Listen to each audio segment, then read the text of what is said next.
In this video, I'm going to show you how to easily hide your friends on Facebook.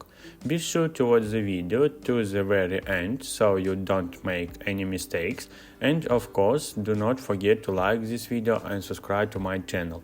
Let's get started. Open the Facebook app on your device, tap on the menu icon, next tap on the gear icon to open up settings and privacy. In the search bar, type friends and select who can see your friends list. You'll be taken to a page where you can adjust the privacy settings for your friends list.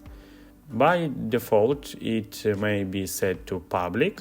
Tap on it to change the privacy settings. You can choose from options like friends, friends accept, or only me. If you want to completely hide your friends list, select only me. Once you made your selection, your friends list will be visible only to you.